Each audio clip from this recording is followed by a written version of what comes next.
তো এরপরে আমরা লাস্ট আর শেষ দিকে চলে এসেছি, আর দুটি প্রশ্নের মাধ্যমে আমরা শেষ করব যে আমাদের যে প্রচলিত ধর্মচর্চা আপনার কাছে কি মনে হয় যে এর মধ্যে কোরআনের চর্চা বা গুরুত্বটা এত কম কেন? একই সাথে এর সাথে সাথে একটু যোগ করতে চাই যে কোরআনে বর্ণিত যে জীবন বিধান অনেকাংশেই আসলে আমাদের যে ধর্মমুখী যে জীবন, শরিয়া ভিত্তিক যে জীবন, এর সাথে বিপরীতমুখী। তো দুটি পার্ট, একটি হচ্ছে যে কোরআনের গুরুত্ব এত কম কেন, আর দ্বিতীয়ত এত সাংঘর্ষিক কেন, এর কারণটা কি? আমি প্রথমেই বলতে চাই যে ব্যাপারটা সেটা হলো যে আমাদের ধর্মচর্চা মাযহাব ভিত্তিক, তাই না? মাযহাব ভিত্তিক, অর্থাৎ আমাদের সুপ্রিম অথরিটি আছে, অর্থাৎ ধর্মীয় শাস্ত্র যারা দিয়েছেন সেই শাস্ত্রবিদদের চর্চা অনুযায়ী আমরা ধর্মচর্চা করি।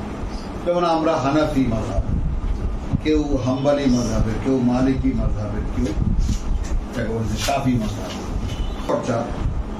সেটার ব্যাপারে পরিষ্কার এই যে আমরা তো গ্রুপে গ্রুপে মানে এরকম ভাবে ভাগ হয়ে আছি। এর মধ্যে আর একটা আছে ইরানের যে শিয়া, তারাও একটা মাযহাব, তো তাদের মাযহাবের নাম হলো জাফরি মাযহাব। এখন সবচেয়ে মজার কথা হলো যে এই 5 মাযহাবকে যোগ করলে এই 5 মাযহাবের সর্বৈব রায় হলো কোরআন পড়া নফল ইবাদত। কোরআন পড়া। তো ছোটবেলায় যখন জিজ্ঞেস করতাম হুজুর নফল মানে কি, নফল মানে হলো করলে সওয়াব আছে, না করলে পাপ নেই। অতিরিক্ত মানে কোরআন এইরকম একটা ফালতু ব্যাপার,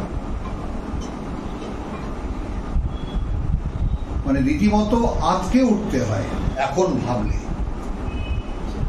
তাহলে কোটি কোটি মানুষ 1500 বছর পর্যন্ত কি করে স্বস্তি পেল এই অবস্থায় যে তাদের সরাসরি তাদের জীবন চর্চায় কোরআনের কোনো ভূমিকা নেই। যে পাঠ্য স্বয়ং সৃষ্টিকর্তার দেওয়া, সেই পাঠ্য আমাদের অর্থ নিয়ে পড়া যাবে না। এই পাঠ্য অর্থ বুঝে পড়লে আমি বিভ্রান্ত হয়ে যাব।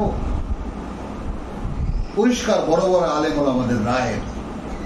আবার এই আলেমরাই আবার বলেন Quran is a complete code of life. আমরা কোরআন ছেড়ে দেওয়ার কারণে আমাদের জীবনে এত দুর্ভাগ্য, এত দুর্দশা। একদিকে এটা বলছেন, আবার এনারাই আবার বলছেন না না কোরআন বুঝতে পারা যাবে না, কোরআন তো নফলে পড়া, পড়লে সওয়াব আছে, না পড়লে গুনাহ নেই। মানুষ কোথায় যাবে, তাই না? দ্রোহটা ওই জায়গাটায়, ভাঙচুরটা ওই জায়গাটায় যে কে ভাঙবে এই অন্তর, কে ভাঙবে এই কপাট, তাই না? এই অন্ধকারকে অন্ধকার করে রাখা এই যে দুর্গের মধ্যে, ধর্মীয় দুর্গের মধ্যে। যেমন এই কথাটা কিন্তু আমরা যেমন জানি না, যেমন কোরআনে একটা উত্তর আছে, আমি আয়াত নাম্বারটা বলতে পারবো না, যে আমরা আমাদের পূর্বপুরুষদের মানে রীতি অনুযায়ী চলব, এবং নিশ্চয়ই আল্লাহই এটা বলেছে। এই ব্যাপারটা মানে গভীরভাবে চিন্তা করতে গেলে এমন ভাবে আসে ব্যাপারটা যে প্রচলিত ধর্ম যারা মানেন বা যারা চর্চা করেন বা যারা তাকেই লিগাল মনে করেন, অর্থাৎ অনেক মানুষ হয়তো নিজে ধর্মচর্চা করেন না, ধর্মকে পছন্দ করেন, এইরকম তো অধিকাংশ মানুষ। তো তারা মানে একেবারে অন্তর্নিহিত বিশ্বাসের জায়গায় যদি কেউ খুঁজে দেখে, তাহলে এটা পরিষ্কার হয়ে যাবে তার কাছে যে সেও বিশ্বাস করে এই প্রচলিত ধর্ম আল্লাহর ধর্ম। আমরা যারা একালে কোরআন পড়ে দেখলাম যে আল্লাহর দেওয়া তো নয়, বরং আল্লাহর দেওয়া যে জীবন কাঠামো বা জীবন পরিচালনার যে পরিকাঠামো বা জীবন নীতি সর্বৈব, যেটাকে আমরা দিন বলি, সেই দিন বা জীবনযাপন পদ্ধতি, এই সম্পূর্ণটার সঙ্গে আমাদের এই যে ধর্ম বা আমাদের এই যে মানুষ রচিত ধর্ম, এর সাথে বিন্দু মাত্র কোনো সম্পর্ক নেই কোনো দিক থেকে। এখান থেকে কিছু নিয়ে আমরা ব্যবহার করি, সালাদ, যাকাত, এই নাম শব্দগুলো নিয়ে, তাই না, হজ শব্দগুলো নিয়ে আমরা ভিন্ন রেওয়াজ বানিয়ে নিয়েছি। এখানে যদি সালাদ বলে থাকে তার সালাদের সংজ্ঞা আছে, এই কোরআনে যদি জাকাত বলে থাকে তাহলে জাকাতের বিস্তারিত সংজ্ঞা আছে। এই কোরআনে হাজ বলে থাকলে হাজের সংজ্ঞা আছে। এই কোরআনে জেহাদ বলতে গেলে জেহাদের সংজ্ঞা আছে। এই কোরআনে কেতাল বলতে গেলে বা যুদ্ধ, সরাসরি সশস্ত্র যুদ্ধ, তার সংজ্ঞা আছে এবং তার নিয়ন্ত্রণ আছে। মানে সবকিছু এখানে বিস্তারিত। আর আমাদের এই যে এখনকার এই যে বানানো ধর্ম, এই ধর্মের মনে করো যে এখান থেকে একটি শাখা এমন পর্যায়ে এমন চরমপন্থাও তৈরি করে, এই যে হোলি আর্টিজম তৈরি হবে, যে তুমি বিধর্মীকে জবাই করাই তোমার জন্য সওয়াব। ভাবা যায় ব্যাপারটা, তাই না? যেখানে একটা মানুষকে যে হত্যা করলো সে যেন সারা জগতের মানুষকে হত্যা করলো। আল্লাহ তাআলার এই কথাটা তুমি জীবনে কয়বার শুনেছ? কোন ওয়াইজিনের মুখে শুনেছ? তাই না? কোন আমরা ধর্মীয় গুরুর মুখে শুনেছি যে একটা মানুষকে হত্যা করা যেন জগতের সকল মানুষকে হত্যা করে, একটা মানুষকে জীবন জীবন পেতে সহায়তা করা যেন জগতের সকল মানুষকে বাঁচিয়ে দেওয়া, এই কথা স্বয়ং সৃষ্টি করে। তাহলে ধর্ম রচনা মানুষ করে, আগে এই কথাটা বুঝতে হবে যে ধর্ম বলতে হিন্দু ধর্ম। যেমন আমাদের ভাই জাকির নায়েক যখন তার প্রথম উত্থান হলো, তখন তিনি কম্পারিজন দেখালেন, কম্পারেটিভ রিলিজিয়ান চর্চাটা দেখিয়ে দিলেন ভারতবাসীর এই 100 কোটি 100 কোটি মানুষের কাছে যে আসলে ধর্মটা মানুষের তৈরি, তাই না? আমি অনেক দূর যাবো না, এটা আমরা অনেকেই জানি, আমরা সবাই জানি প্রায় যারা চর্চা করি, যে যেই মূর্তি পূজার উপরে হিন্দু ধর্ম প্রতিষ্ঠিত, সেই হিন্দু ধর্মের গ্রন্থে মূর্তির কোনো অস্তিত্ব নেই।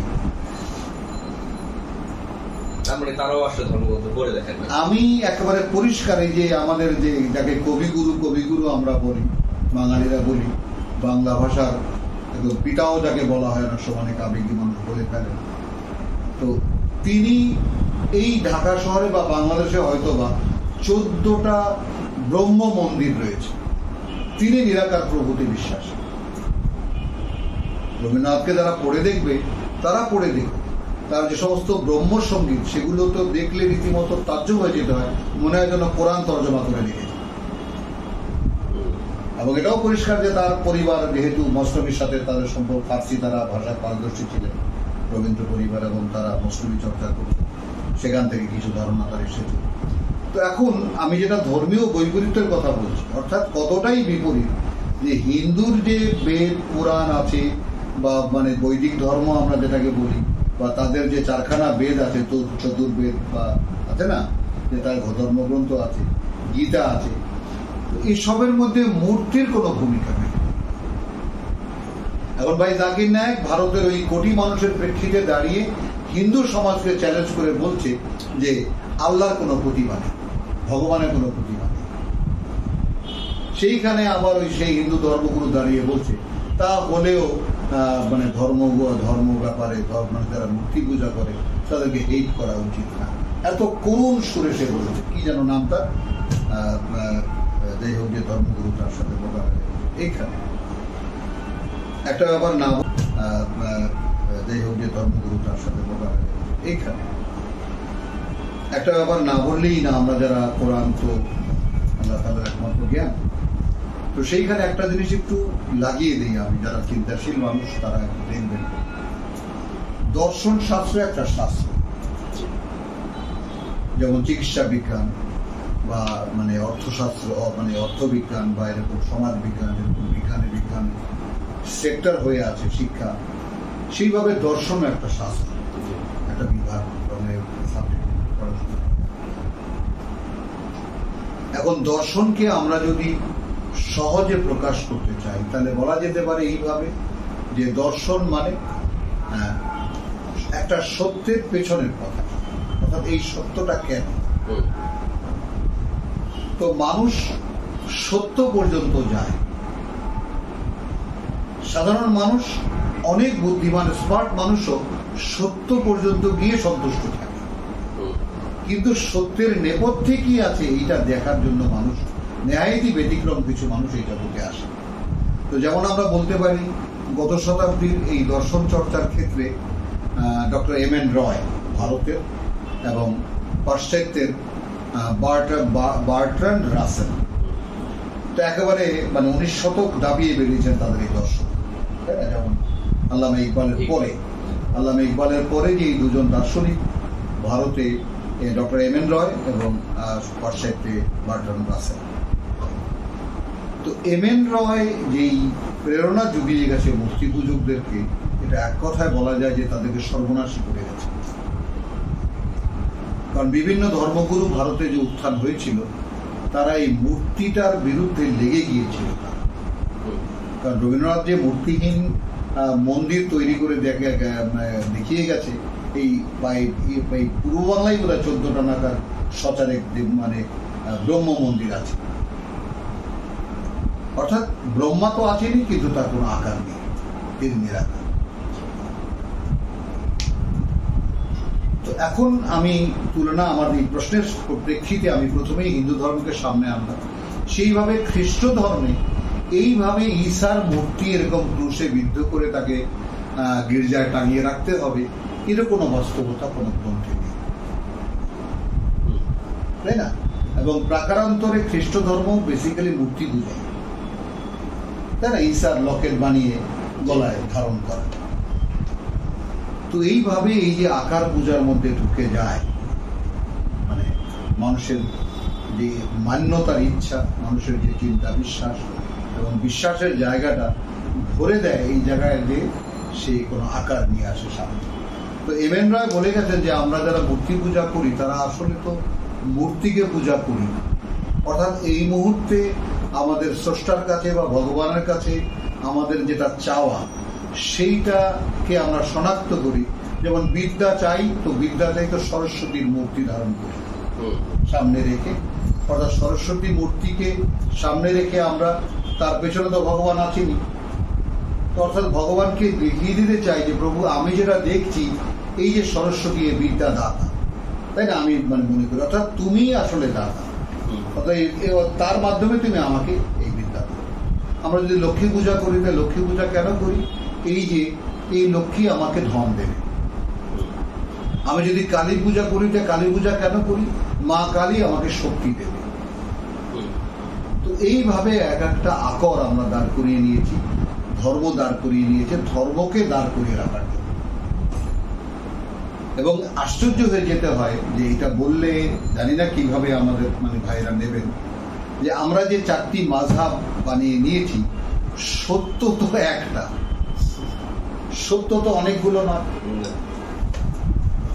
মানে কিভাবে মানুষের বোধ বুদ্ধি লুপ্ত হয়ে যায়, ধর্ম রীতিমতো গ্রাস করে। এবং এই ধর্ম, যেমন আমি মূর্তিকে সামনে এনেছি, আর আমাদের ধর্ম রেখেছে কারা? ধর্মগুরুরা। বিরাট বিরাট কাপড় চোপড় পাগড়ি আফগান সাফগান লাগিয়ে এমন সব যেটা এসছে ইহুদিদের থেকে, এই চর্চা, এই পোশাকি চর্চাটা। তো এইটা এমন একটা ভাব ধরে থাকে, সাধারণ একজন মানুষ এই শার্ট প্যান্ট গায়ে দেওয়া তোমার মতো, সে কোনোভাবে প্রথমেই তো রিজেক্ট করবে তাকে, যে আমি মরে গেলেও আমার যদি অনন্তকাল জাহান্নামে জ্বলতে হয়, তোমার মতো কাপড় আমি পরবো কি? তার মানে প্রথমেই হুজুর এই আমি যে অবস্থায় আছি, এই অবস্থায় আমায় কিছু আপনি প্রেসক্রিপশন করেন যে কি করে আমি পরকালে মুক্তি পেতে পারি, বা আমি কি করে আল্লাহ সাহায্য করি। তো এই যে বিষয়টা, যে ধর্ম মানুষ তৈরি করে, মানুষ এটা জানে না, মানুষ ধরে নেয় নিশ্চয়ই আল্লাহ এটা দিয়েছেন। এই যে ধরে নেওয়া, তাহলে ধরে নেওয়ার বিষয়টা কিন্তু এটাই কি মানে প্রমাণ করে না যে মানুষের এটা স্বকীয় একটা মানে বৈশিষ্ট্য, যে সে অদৃশ্যে বিশ্বাস করে। আমি এমএ পাস করবো, আমি এখন কোথায়? আমি ক্লাস 1। তুমি ডাক্তার হয়েছো, তুমি যখন ক্লাস 1-এ পড়ো, তখন যদি কেউ মাথা ফাটিয়ে যদি এই ছেলেটি ডাক্তার হবে, কারো বিশ্বাস করার সম্ভব মানে কোনো মানে ছিল, সম্ভব ছিল? তাহলে ওই স্বপ্নটুকু একটু একটু একটু একটু করে এগোতে এগোতে স্তরগুলো পার হয়ে একসময় সত্যি সে স্বপ্ন পূর্ণাঙ্গ রূপ ধারণ করলো, আমি ডাক্তার হলে, কেউ ইঞ্জিনিয়ার হলো, কেউ এটা হলো, যে যা হবার সে। কিন্তু এই হতে গিয়ে কজনা হয় আর কজনা ফেল করে, এটাও দেখার ব্যাপার। তাহলে ধর্ম এই কারণেই বাধা হয়ে আছে, এবং আমি এটা সরাসরি বলবো যে এই ধর্ম তৈরির পেছনে মূল কারিগরি। এখন আর বয়স কত আমার, আমি এখন জীবনের প্রত্যেকটা মুহূর্তই শেষ মুহূর্ত গুনছি, এবং আমার উপলব্ধিতে জাগা প্রত্যেকটা সত্য কথা ভাইদেরকে জানিয়ে দিতে চাই যে এই কোরআনের 7টি জায়গায় আদম ইবলিসের পারস্পরিক সংঘর্ষের কথাটা রব্বুল আলামিন পরিষ্কার করে বলেছে। এখন আমার জিজ্ঞাসা, আমাদের ধর্মীয় যে কত লক্ষ লক্ষ কিতাব আছে, লক্ষ লক্ষ কিতাব আছে, ছোট বড় নানান ধরনের বই পুস্তক আছে, কোন জায়গায় শয়তান সম্পর্কে স্পষ্ট জানা যাবে এরকম কোন বই কি সমাজে আছে? নেই। তাহলে যেই বিরোধী শক্তি আমাদের ভিতরে ঢুকে আমাদেরকে ভুল বোঝাতে পারে, আমাদেরকে ভুল দেখাতে পারে, ভুল চিন্তা করাতে পারে, তাই না, মানে আমরা যেটাকে এক কথায় মিসগাইডেন্স বলি, তো সেই টোটালি মিসগাইড করতে পারে আমাদেরকে, এতটাই শক্তিশালী এক অস্তিত্ব যে মিসগাইড করছে আর আমরা বুঝতেছি না। আর এই সম্পর্কে কোন লেসন যেটা ক্লাস 5-এর মধ্যে সম্পূর্ণ হয়ে যাওয়ার পর যে কোনো ভাবে কোরআনে যেইভাবে শয়তান সম্পর্কে খোলাখুলি রব্বুল আলামিন যেইভাবে বলে দিয়েছেন, একটি 5ম শ্রেণী পাশ করা ছেলে বা একটি প্রাইমারি লেভেল অতিক্রম করা ছেলে শিক্ষাগত যোগ্যতায় সে শয়তান সম্পর্কে পরিপূর্ণ জ্ঞান পেয়ে যাবে, সেভাবেই বলা আছে। তো সে যদি জানে যে আমার মিত্র স্বয়ং সৃষ্টিকর্তা আর আমার শত্রু শয়তান, সেই শত্রু সম্পর্কে অবগতি নেই বলেই আমাদের এত বিভ্রান্তি আর এত কিছু। এবং আমি এটা বলবো যে যারাই বড় বড় ধর্মগুরু হয়ে আছেন এবং যারাই সেক্টর করে আছেন, একটা ভাগ নিয়ে আছেন, তারা যিনি যত আত্মতৃপ্তিতেই মগ্ন থাক না কেন, আমি অতি ক্ষুদ্র এক কোরআনের পাঠক হয়ে আমি ব্যক্তিগত পর্যায়ে আমার রায়ে কেউ প্রভাবিত হোক, আমি কোনো রায় দিচ্ছি, আমি কোনো কর্তৃপক্ষ নই, আমি কোনো আলেম নই, আল্লামা নই, পীর নই, মাশায়েখ নই, শায়েখ নই যে আমি কোনো রায় দিতে যাব। কিন্তু আমি এখন তো আমার ব্যক্তিগত ক্ষেত্রে যেমন একটা চিন্তাকে আমি লালন করার অধিকার রাখি, আর আমি অন্যান্য চিন্তাকে বর্জন করার অধিকারও রাখি, এটা আমার একজন নাগরিক হিসাবে এটা অধিকার আছে, এবং অধিকার আল্লাহ আমাকে দিয়েছেন জন্মগতভাবে, সৃষ্টিগতভাবে। তো সে অধিকারের উপরে দাঁড়িয়ে আমি বলছি যে শয়তান সম্পর্কে অবগতিহীন, শয়তান সম্পর্কে অনবগতই থাকাটাই আমাদের জন্য শয়তানের, যাকে বলে শয়তানের দ্বারা পরিচালিত হওয়া সবচেয়ে মূল কারণ। এবং আমার মূল্যায়নে পরিষ্কার যে এই ব্যাপারটা একদম স্পষ্ট যে যত রকমের ধর্ম আমরা জগতে দেখি একই রকম প্রতিক্রিয়া আমাদের ইসলাম ধর্ম, তাই না? তো সেই একটা প্রতিক্রিয়াশীল ধর্ম কোনোভাবেই একটা মানুষের জীবনের সন্ধান দিতে পারে না। ধর্ম মানুষকে এই জীবনের মধ্যে রেখে একটা মদমত্ততায় মিলিয়ে রাখতে পারে, যেটা মানে যাকে বলে যে মাউসুদ্দিন বলেছেন, যেটা মানে কার্ল মার্কস বলেছে, এটা আফিমের মতো নেশা, তাই না? তো আফিমের মতো কেন বলেছেন এই কারণে যে আসলে ধর্ম এতটাই মানুষকে মোহগ্রস্ত করে রাখে যে এর বিরুদ্ধে, যেমন এই কোরআন, এর বিরুদ্ধে আল্লাহর কথা বলতে গেলেও ওই শুনে চলতে হয়, এতটাই মানে বৈপরীত্য ব্যাপারটা।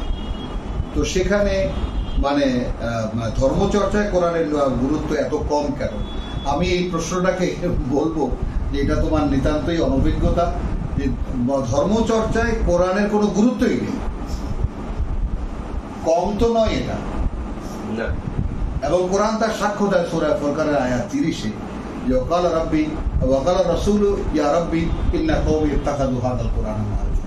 কিয়ামতের দিন আমাদের রাসূল দাঁড়িয়ে বলবেন যে প্রভু, যে আমার জাতি, অর্থাৎ আমার পরিচয়, অর্থাৎ তিনি, তারপরে তো গোটা মানব সমাজ তার জাতি, তিনি কিয়ামতে বলবেন যে আমার জাতি হিসেবে তুমি যাদেরকে আখ্যায়িত করবা তাদের বিচার আর কিছুই না যে তারা তোমার এই কোরআনকে তারা পাঠ্য হিসেবে নেয়, এখন বিচার তোমার কাছে,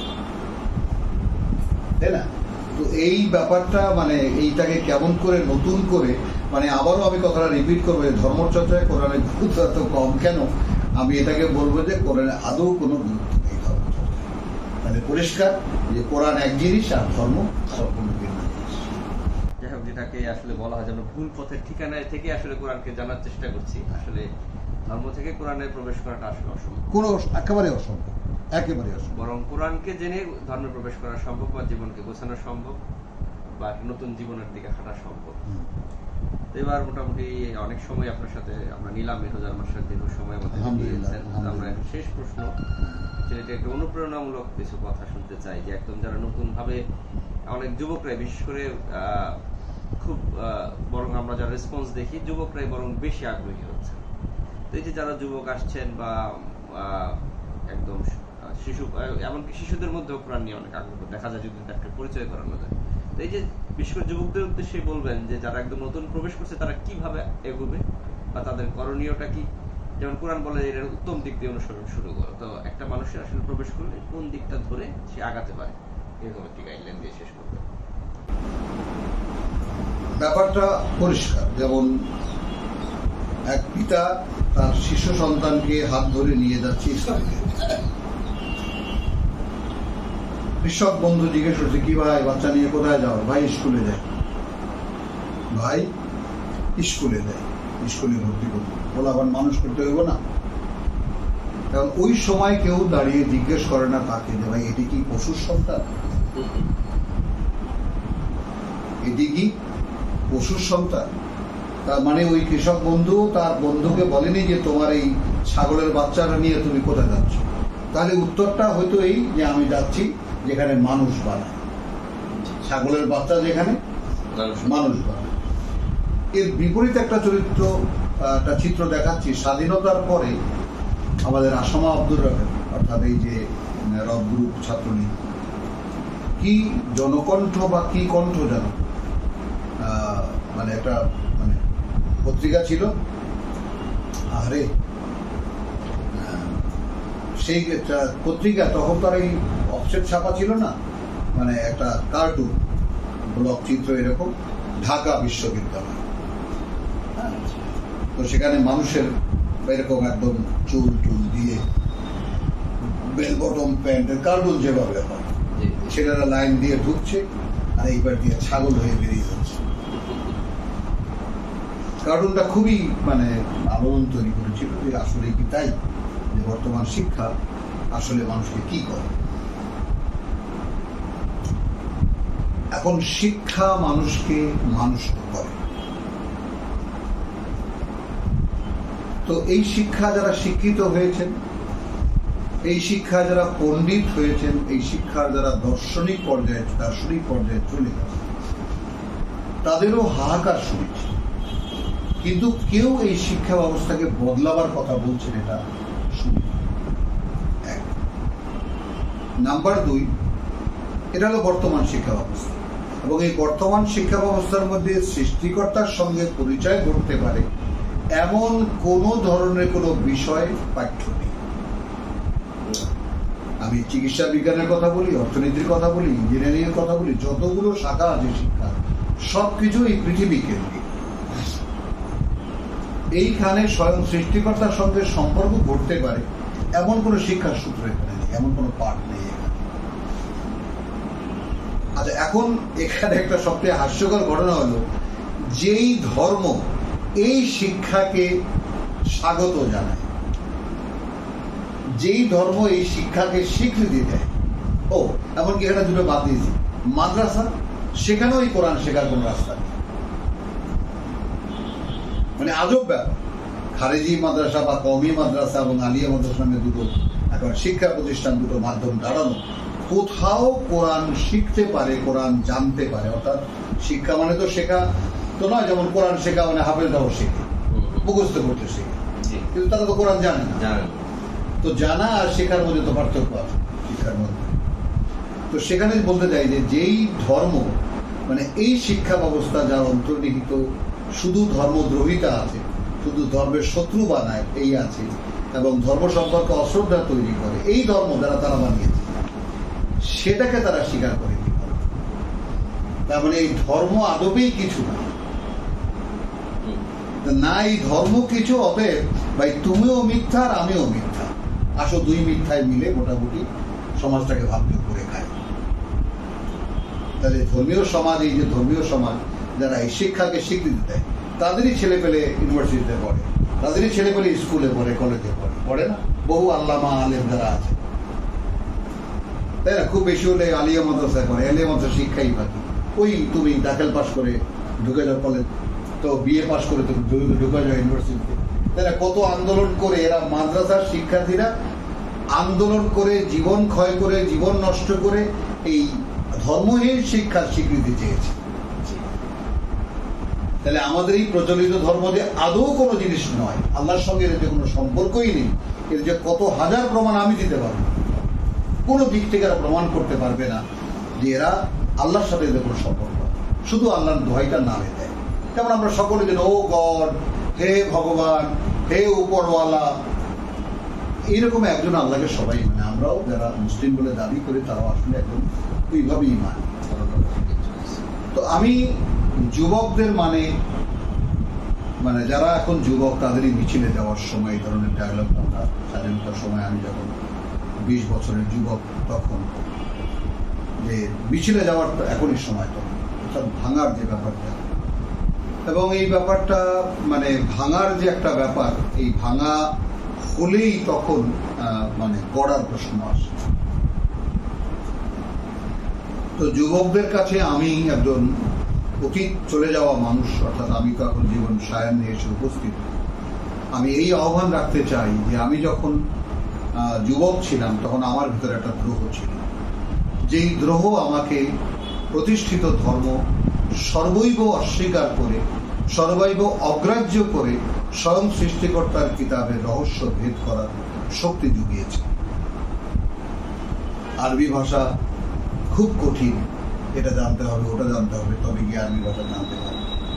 আর আমার মানে আমার ফাইন্ডিংস হলো বা আমার আবিষ্কার হলো বা আমি দেখলাম যে আরবি ভাষা এতটাই সহজ ভাষা, সারা বিশ্ব ভাষার মধ্যে, বিশ্ব সমাজে যত ভাষা প্রচলিত তার মধ্যে সবচাইতে সহজবোধ্য, সবচাইতে সহজে শিক্ষণীয় হলো আরবি ভাষা।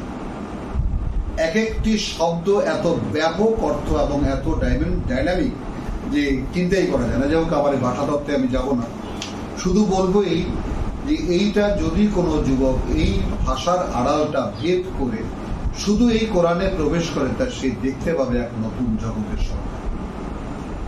যেমন আমরা বিভিন্ন উপন্যাস পড়েছি, তাই না, গুপ্তধনের সন্ধানে কত অভিযানের কথা পড়েছি, আগ্রহ নিয়ে পড়েছি এরকম। তো একে আমি বলবো এক গুপ্তধন এমন যে যদি কেউ এর মধ্যে গুপ্তধন আবিষ্কারে তো অনেক মানে যাকে বলে যে অনেক দুর্ধর্ষ অভিযানে নামতে হয়। তো যদি যুবকদের মধ্যে দ্রোহ থাকে, যুবকদের মধ্যে দ্রোহের যে ব্যাপারটা, তার প্রথম যে মানে ইয়াটা থাকে, মানে রূপটা থাকে, সেটা হলো যে এখন যা আছে একে আগে ভাঙো। তো এই হাতুড়ি বাটালি নিয়ে নেমে পড়ে তারা ভাঙবে। পাকিস্তান এই দেশের যুবকরা বানিয়েছিল, আবার সেই পাকিস্তান 25 বছর পর ভেঙে বাংলাদেশ বানিয়েছে। সেই পাকিস্তান আর সেই যুবকরাই এদেশের স্বৈরশাসককে সরিয়েছে, এবং সেই যুবকরাই এখন আবার নতুন করে এই যে সমস্ত পরিবর্তন আসছে জাতীয় জীবনে, এই যুবকরাই করে। তো যুবকদের কাছে আমার নিবেদন এটাই যে দেখো, তোমাদেরকে ভাঙার আহ্বান আমি জানাই না এই কারণে যে এইটা একটা বিভ্রান্তি তৈরি করতে পারে। মানে আমি ভাঙা বলতে বুঝিয়েছি তুমি তোমাকে ভাঙো, অর্থাৎ তোমার চিন্তা বিশ্বাস যা কিছু তুমি দেখছো শুধু একটা আঘাত করো যে আমি যা কিছু জানতাম আমার নিজের সম্পর্কে, যা কিছু আমি মানে বুঝেছি নিজের সম্পর্কে, যা কিছু আমি দেখছি নিজের সম্পর্কে, এর কোনোটাই সত্য নয়, তাই না? এবং আমি এই এত বড় কথাটা এখানে রাখবো যে এই কোরআন বলেছে যে মানুষ স্বয়ং সৃষ্টিকর্তার প্রতিনিধি। প্রতিনিধি শব্দটি বাংলা করতে গেলে দাঁড়ায়, ইংরেজি করতে গেলে দাঁড়ায় রিপ্রেজেন্টেটিভ। তার মানে কি, মূল একটা জিনিস আছে সেটাকে পুনরায় উপস্থাপন করা। তোমরা এই যুবকরা যদি সৃষ্টির দিকে তাকাও, তাহলে মানুষ প্রত্যেকটি মৌলিক উপাদান যা প্রকৃতিতে পায় সেখানটাকে নিয়ে তারা অন্য কিছু বানায়। যত খনিজ বলি, যত মৌলিক উপাদান বলি, সব এই প্রকৃতিতে আছে। মানুষ দেখতে পাচ্ছে যে সে সৃষ্টিকর্তার প্রতিনিধিত্বই করছে, অথচ সে বুঝতে পারছে না। এখন এই দেখতে পারা আর দেখতে পেরেও বুঝতে না পারা, এই ব্যাপারটা কি বুঝতে পারো? এই ব্যাপারটা একটা ভয়ঙ্কর ব্যাপার।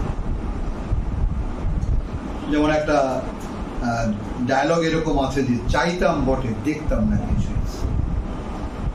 চাইতাম বটে অর্থাৎ চোখে পড়তো বটে বটে কিন্তু দেখতাম না কিছু। তো আসলে চোখে যা পড়ে আমি কি তাই দেখছি, নাকি আমি এর বাইরেও কিছু দেখার চেষ্টা করছি? কারণ দেখার তো আমার আসলে, চোখের ডাক্তারদের কাছে যাও, তারা বলবে চোখ কিছু দেখে না, দেখে মন। তাহলে এখন তুমি কি তোমার মন দিয়ে দেখবা ব্যাপারটা? যদি দেখো তাহলে দেখতে পাবা। এখন তো প্রমাণ হাতে হাতে, এই যে মোবাইল ফোনের জগৎ, মোবাইল ফোন তোমার হাতেও একটা আছে। তুমি যদি ইন্টারনেট ঘেটে দেখো, লাখো লাখো মানুষ কোরআন এখন একটা নতুন কৌতূহল নিয়ে দাঁড়িয়েছে, নতুন বিস্ময় নিয়ে পৃথিবীর সামনে আসছে। কারণ মানুষের যে সমস্ত আবিষ্কার, যে সমস্ত সমাজ চেতনা, যে সমস্ত সমাজ নির্মাণের চেতনা, এর সবকিছু ভণ্ডুল হয়ে গেছে, তাই না? সমাজতন্ত্র, গণতন্ত্র, মুক্ততন্ত্র, এটা সেটা। গণতন্ত্র বিদায় দিয়ে সমাজতন্ত্র এসেছিল, আবার গণতন্ত্রকে আনতে হয়েছে, কারণ মানুষের কাছে কোনো তথ্য নেই, মানুষ জানে না কি করে তার নিজেদেরকে চালাতে হবে। তো আপনার থেকেই মানুষ ঘুরে ফিরে আসতেছে সৃষ্টিকর্তা, অর্থাৎ everything goes to its source ইংরেজিতে বলে, আর আরবিতে বলে কুল্লু শাইইন ইয়ারজিউ ইলা আসলিহি। প্রত্যেকটি জিনিস ফিরে যায় তার নিজ অস্তিত্বের দিকে। ইংরেজিতে বলে everything goes to its own. তো ওন আমার কি, মানুষের যে আপন সত্তা, নিজের যে পরিচয়, সেখানে তাকে ফিরে যেতেই হচ্ছে। এবং যুগেরও বোধহয় শেষ পর্যায়ে এসেছি আমরা, কালেরও শেষ পর্যায়ে, পৃথিবীরও শেষ পর্যায়ে মানুষ আমরা। তো এই কথা বলতে পারি যে এখন সত্য বার হবে, সত্য উদ্ভাসিত হবে, সত্য প্রকাশিত হবে, এই ব্যাপারটা স্বয়ং সৃষ্টিকর্তার একটা নির্ধারণ। সঙ্গে জুড়ে দিয়ে একটা ইনফরমেশন, কোরআন পড়লে দেখতে পাবা যে এক রসুল থেকে নিয়ে আর এক রসুলের যে ইন্টারভেল, সেই ইন্টারভেলটা মোটামুটি 1000 বছরের। তো এই 1500 বছর এখন মোহাম্মদ রসুল্লাহ চলে গেছেন। তো মোহাম্মদ এবং তদীয় সঙ্গীদেরকে যে কিতাব পূর্ণ করে দেওয়া হয়েছিল, তারা সেটাকে তার যাওয়ার পরে পরেই বন্ধ করে দিয়েছে। এবং তারপর থেকে এই পর্যন্ত গোটা পৃথিবী একটা মানে মিথ্যা ধর্মের নামে একটা ধর্ম বানিয়ে তাদের সামনে দিয়েছে, এবং এটাকেই তারা ইসলাম মনে করে, এটাকেই তারা কোরআনী ধর্ম মনে করে এই পর্যন্ত যাপন করে এসেছে। তো এই যে মিথ্যা, এই মিথ্যা এখন আপনার দিকেই চারিদিকের দেয়াল ভেঙে যাচ্ছে।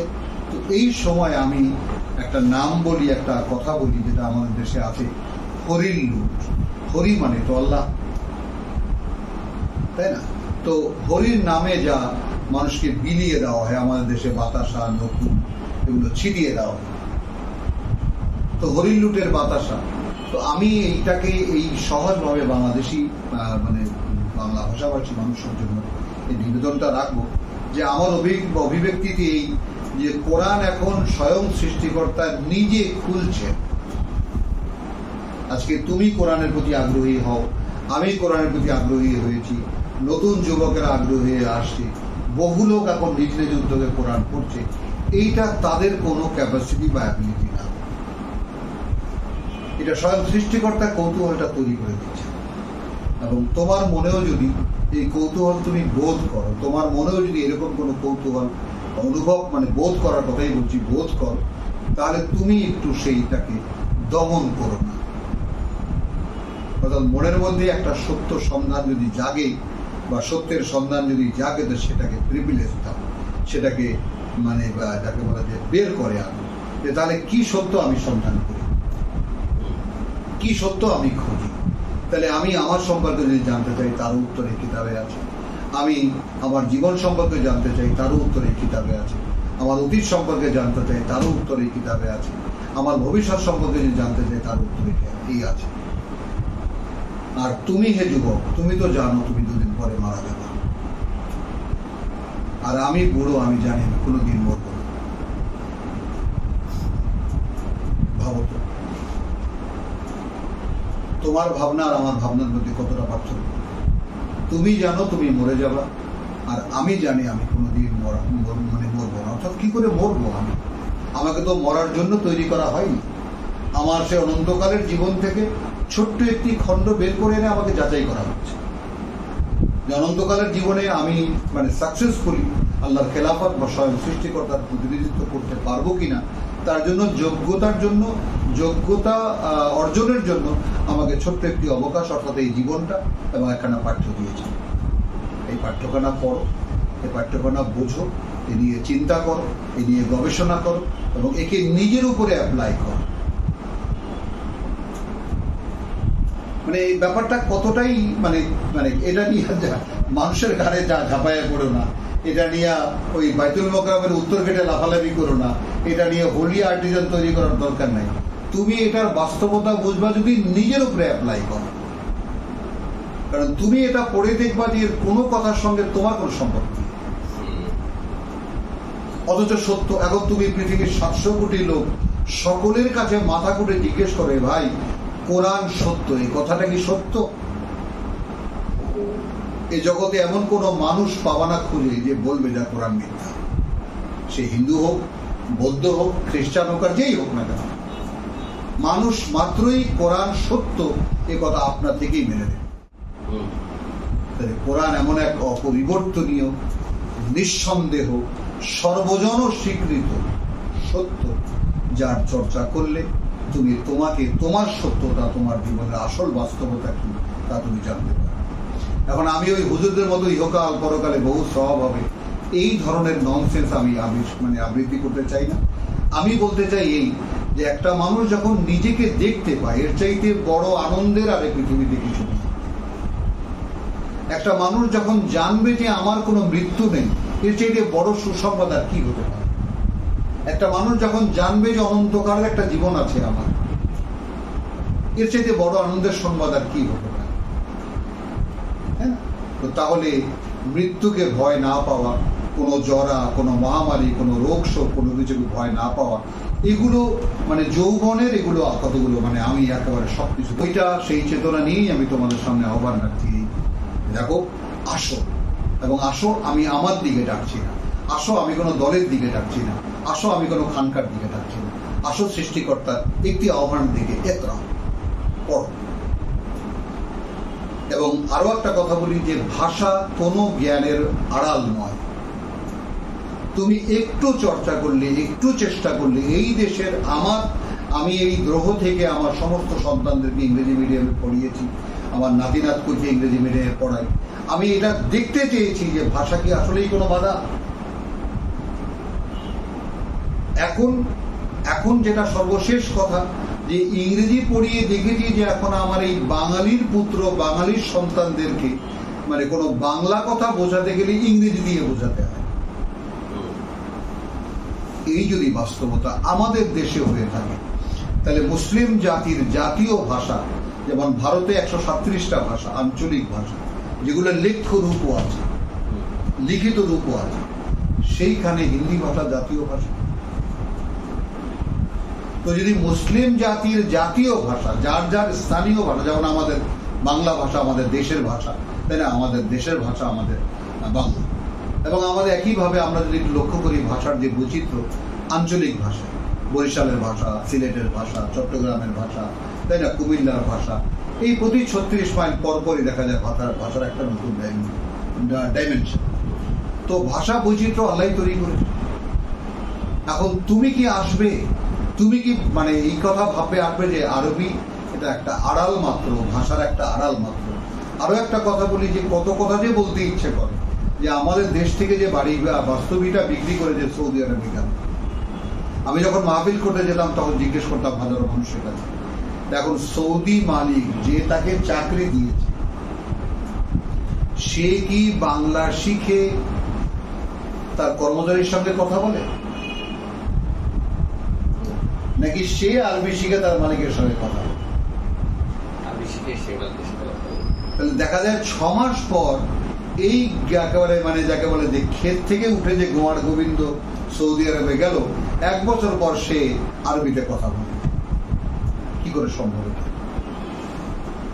কারণ ডলার, রিয়াল, নগদ সার, আর কোরআনের সবকিছু বাকি, তাই না? এখন এই বকেয়াটাকে তুমি কি নগদ মনে করতে পারো? কারণ নগদ মনে করতে পারো এই অর্থে যে জীবনটাকে তুমি যদি প্রতি মুহূর্তে চলে যাওয়ার ব্যাপারটা দেখতে পাও, অর্থাৎ আমি যে কোনো সময় চলে যেতে পারি, মানে বাকিটা কেমন করে নগদ হয়, আমি যে কোনো মুহূর্তে চলে যেতে পারি, কারণ মৃত্যু তো আনসার্টেন, কেউ বলতে পারবে না কার মৃত্যু কখন হবে, কি অবস্থায় হবে। তাহলে এখন তুমিও যদি ধরে নাও যে যে কোনো মুহূর্তে আমি মরে যেতে পারি, তখন কি হবে? তাহলে প্রত্যেকটা মুহূর্ত তোমার কাছে নগদ, আর সেই নগদটাই নগদ প্রাপ্তি আল্লাহ তাআলা তোমার হাতে হাতে তুলে দেন যে তোমার এখনকার চিন্তা তুমি বাদ দাও, তুমি আমার কাছে আসো এবং তোমার অনন্ত জীবনে প্রবেশ করো, তাই না? ইয়া আইয়াতুহান নাফসুল মুতমাইন, তাই না? তুরজি ইরজিই ইলা রাব্বিকা রাদিয়াতাম মারদিয়া ফাদখুলি ফি ইবাদি ওয়াদখুলি জান্নাহ, এই আহ্বান কোরআনে কিন্তু তুমি পাবে। তো ব্যাপারটা হলো যে পুরনো এই সমাজ ভাঙছে, এই ভাঙার কারিগর তোমাকে আমি হতে বলছি না, তুমি নীরবে দর্শক হও এবং তুমি সতর্ক এবং সচেতন দর্শক হও এবং তাকিয়ে তাকিয়ে দেখো এই যে ধর্মীয় সমাজগুলি, এই যে অবক্ষয়, যেটা বিভিন্ন মূল্যবোধের কথা বলি, মানুষ আর মানুষের জায়গায় নেই। তো এই অবস্থাটাও বেশি দিন থাকতে পারে না, মানুষের সমাজ ভাঙে আবার নতুন করে গড়ে। তো এবার যে গড়াটা করতে যাচ্ছে তার মূল উপাদান কিন্তু আল্লাহর এই কিতাব। তো আমি আমার এই ক্ষুদ্র অবস্থান থেকে, আমি যেমন করোনা যখন প্রথম আসে তখনই বলেছিলাম যে করোনা কিন্তু যাওয়ার জন্য আসেনি। তো ওইরকম একটা অনুভূতি নিয়েই আমি বলছি যে মানুষের যে এর পরের যে জাগরণ, সে জাগরণ আসলে সত্য নিয়েই জাগরণ এবং সত্যকে দেখতে পাবে।